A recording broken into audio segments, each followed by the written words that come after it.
بسم الله الرحمن الرحيم إنا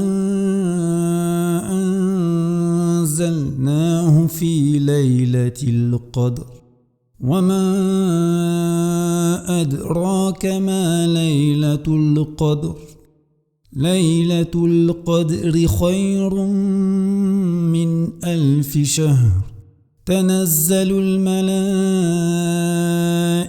والروح فيها بإذن ربهم من كل أمر سلام هي حتى مطلع الفجر.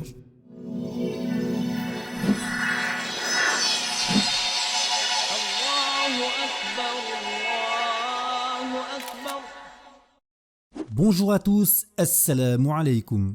Voici la 97e sourate du Coran, sourate Al-Qadr, qui est composée de 5 magnifiques versets. Dieu y mentionne la meilleure nuit de l'année qui se trouve dans le meilleur des mois. On comprend de la révélation 185 de sourate Al-Baqarah le mois de Ramadan au cours duquel le Coran descendit, faisant référence à cette nuit-là appelée en arabe Laylatul Qadr, la nuit du Qadr. D'ailleurs, le mois de Ramadan fut spécifié par la descente de plusieurs révélations de saintes écritures. En effet, on comprend d'une parole prophétique, les parchemins de Ibrahim, Abraham alayhi salam, furent descendus la première nuit de Ramadan. La Torah fut descendue à Moussa, Moïse alayhi salam, la 6e nuit de Ramadan. L'évangile fut descendu à Isa, Jésus alayhi salam, la 13e nuit de Ramadan. Les psaumes furent descendus à Daoud, David alayhi salam, la 18e nuit de Ramadan, et le Coran fut descendu la 24e nuit de Ramadan. Et selon une variante, les psaumes furent descendus lors de la 8e nuit. Le premier verset de Surat Al-Qadr signifie « Certes, nous le fîmes descendre en la nuit du Qadr », c'est-à-dire assurément et sans aucun doute, Dieu qui est souverain sur l'ensemble de la création donna l'ordre à l'archange Jibril, Gabriel alayhi salam, de prendre le noble Coran de la table préservée pour le transporter entièrement jusqu'au premier ciel, et ce lors de la nuit du Qadr. La grande table préservée, appelée Al-Lawhul Mahfouz, est une sorte de gigantesque plateforme d'une étendue de 500 ans de traversée, constituée d'une pierre blanche dont les deux côtés sont en pierre précieuse rouge. Il y est inscrit absolument tout ce qui doit avoir lieu en ce monde jusqu'à sa fin. C'est de cette table préservée que l'archange prit l'écrit du Coran en entier pour le transporter dans une demeure sacrée se trouvant au-dessus de la Kaaba au premier ciel, du nom de demeure de la gloire, en arabe Baytul Izzah. Et cela, comme nous l'avons vu, eut lieu la 24e nuit du mois de Ramadan, qui correspondait donc cette année-là à la nuit du Qadr. De là, nous apprenons que la nuit du Qadr n'arrive pas forcément la 27e nuit, ni même forcément lors d'une nuit impaire. Et ce n'est que le lendemain de cette 24e nuit que l'ange Jibril alayhi salam commença à transmettre la révélation divine au messager de Dieu sallallahu alayhi wa sallam alors qu'il avait 40 ans. Cette transmission se fit graduellement et petit à petit selon les événements qui se présentaient à lui. Quelqu'un posait une question ou un incident survenait et la réponse ou la solution arrivait à travers une révélation. Ainsi parfois l'archange transmettait qu'un seul verset, parfois une sourate entière et parfois qu'une partie d'une sourate. La nuit du Qadr est appelée ainsi car le terme Al-Qadr signifie entre autres l'éminence, le destin ou l'étroitesse. En effet, cette nuit est éminente et bénie, elle possède en soi une grande valeur de par ses spécificités et ses événements.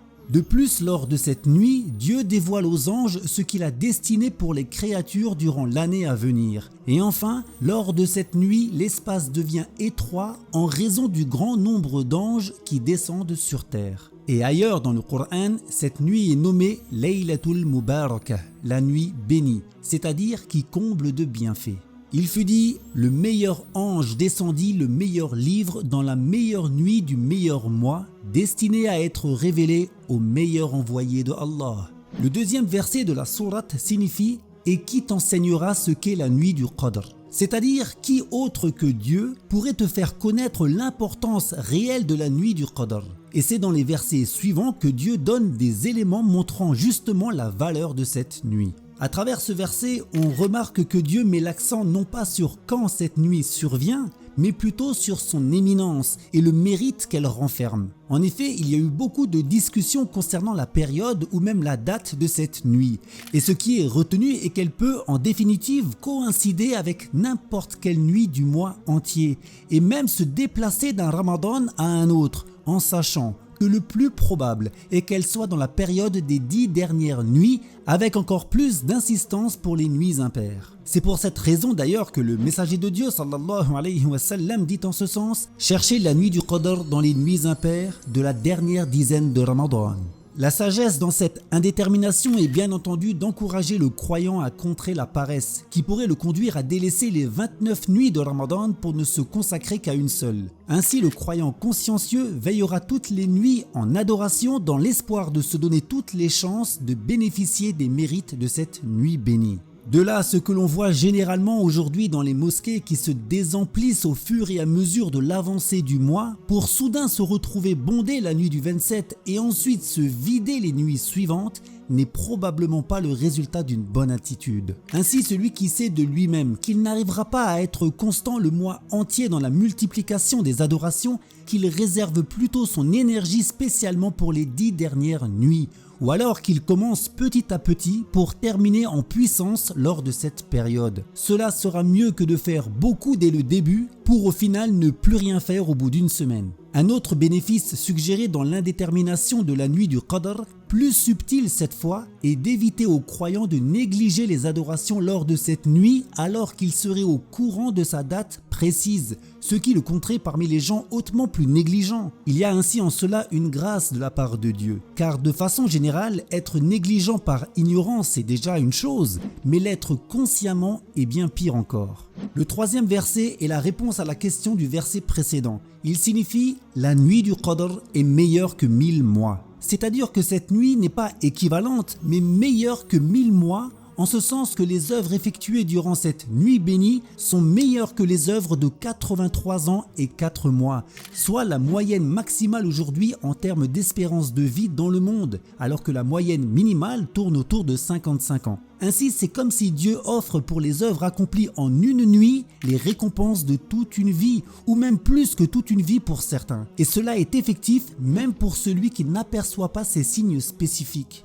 Rappelons que les membres de la communauté de Mohammed ont en moyenne une espérance de vie qui tourne autour de 60-70 ans. Et de là, il est facile de comprendre l'opportunité exceptionnelle de la nuit du Qadr. Y œuvrer par la grâce de Dieu juste pendant 10 ans par exemple, c'est un bond millénaire en notre faveur. Et les œuvres ici ne se limitent pas qu'à la prière. Elles peuvent se concrétiser par la récitation du Coran, l'évocation de Dieu appelée dhikr, l'étude ou la révision des sciences religieuses, mais aussi par des aumônes, des services rendus ou même la recherche d'une réconciliation le cas échéant. Parmi les mérites de cette nuit, le messager de Dieu sallallahu alayhi wa sallam dit en ce sens: quiconque veille la nuit du Qadr en prière, avec foi et recherche des récompenses, ses péchés passés lui seront pardonnés. Et ce que le nombre d'unités soit petit ou grand, bien qu'il soit préférable de prier longuement tout en récitant le Coran, plutôt que de multiplier des prières courtes. Le quatrième verset de la sourate signifie « En elle descendent les anges ainsi que l'esprit avec la permission de leur Seigneur pour tout ordre. » C'est-à-dire qu'en cette nuit bénie, un grand nombre d'anges avec leur chef Jibril alayhi salam ont la permission de Dieu de descendre à la rencontre des adorateurs sur terre. Et ainsi ils se précipitent en masse pour les saluer, les honorer et implorer la grâce divine en leur faveur. En effet, les anges ont une haute estime pour les croyants, adorateurs du Seigneur des mondes.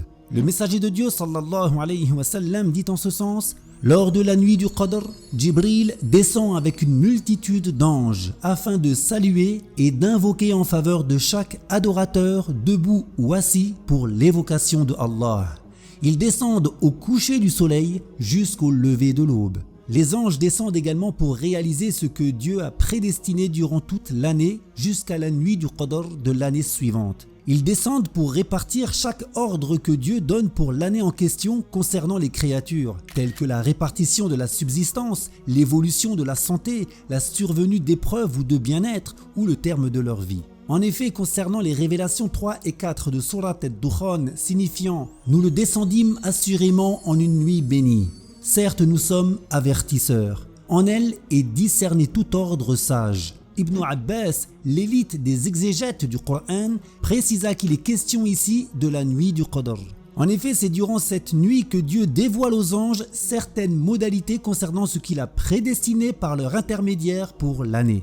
Et le 5e et dernier verset signifie « Elle est paix jusqu'au lever de l'aube ». C'est-à-dire que la nuit du Qadr est une paix jusqu'à l'aube, en ce sens qu'elle est une source de bénédiction pour les alliés de Dieu, ainsi que pour les croyants qui ont eu par sa grâce l'opportunité de pouvoir profiter de ses mérites. Elle est également une paix car en cette nuit, de nombreux anges passent entre les croyants en pleine adoration pour les saluer avec la formule « Assalamu alayka », que le salut soit sur toi. Et ceci est un honneur pour les croyants. Et enfin, il est dit aussi qu'elle est une paix car les démons cette nuit éprouvent encore plus de mal à faire parvenir leur nuisance aux gens. La nuit du Qadr comporte des signes spécifiques qui la distinguent des autres nuits. Quiconque voit réellement l'un de ces signes a l'annonce qu'il a gagné les récompenses et les faveurs de cette nuit.